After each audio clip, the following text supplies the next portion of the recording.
जब भी भगवान सूर्य को, जब भी क्या, रोज ही जब उन्हें अर्घ दें तो उसमें 8 चीजें डालें। इन 8 चीजों को अष्टधा द्रव्य कहते हैं, 8 द्रव्य है। कथा ऐसे चल रही है जैसे हमको सीख रहे हो क्लास में बैठ करके। हाँ, मैं तो यदि टीचर भी होता तो मेरा विद्यार्थी अच्छे ही नंबर लेके आता।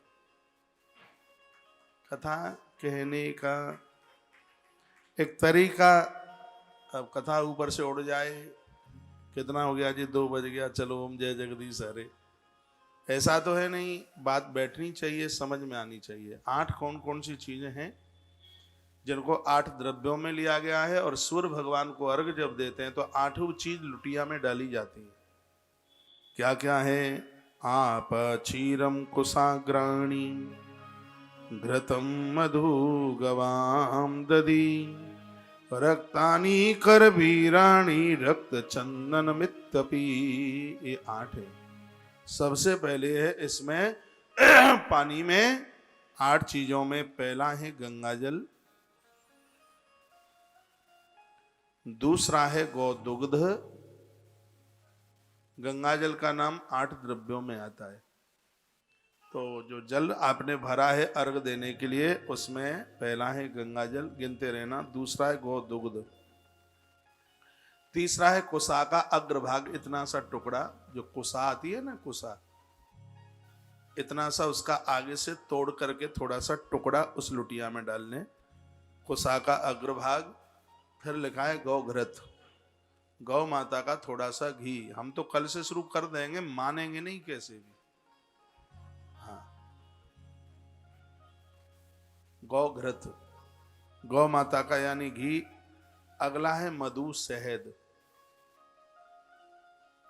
और अगला है दही, और अगला है लाल कनेर। ये 8 द्रव्यों में लिया गया है सूर्य भगवान को। और रक्त, लाल रंग की कनेर, फूल कनेर के 2 प्रकार के हैं। एक पीला है, पीला शंकर को बहुत पसंद है, और जो लाल है ये सूर्य नारायण को बहुत पसंद है। लिख लो मेरी जीजी, ये बातें तुम्हें कोई नहीं बताएगा, लिख लो, काम में आ जाएंगी बातें। लाल कनेर। और अगली बात बताइए है क्या है? करवीर, रक्त करवीर। संस्कृत में करवीर कहते हैं कनेर को, यानी लाल कनेर।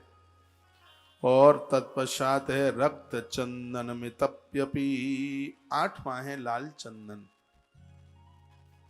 लाल चंदन के अभाव में रोली लगा सकते हैं, नहीं तो यहां तक हो जाए तो लाल चंदन से परिवार में पूत और पति की उम्र बढ़ती है। रक्त चंदन का ये प्रभाव है। तो एक बार देखना, ये 8 हो गए क्या?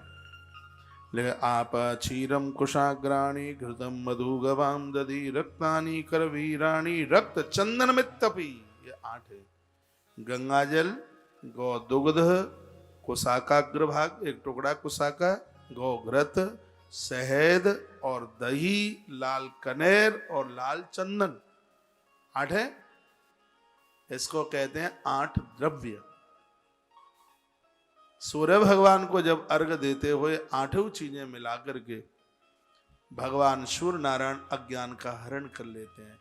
आपको ध्यान है, मैंने कभी आपको यह बोला था कि सूर्य भगवान को अर्घ दिए बिना गंगा स्नान नहीं लगता।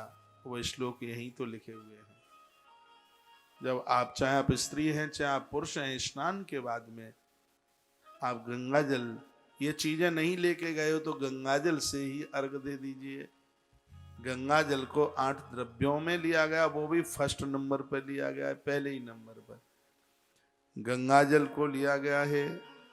गाय के दूध को लिया गया, कुसा को, गाय का घी, शहद, दही, लाल कनेर और लाल चंदन।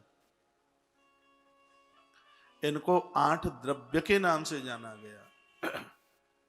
और पूजा में ये सब चीजें बड़ी प्रभावशाली हैं। ये बताइए, बातें समझ में आ रही है? हम यूं ही लगे जबर रही सो? हाँ, बात समझ में आनी चाहिए।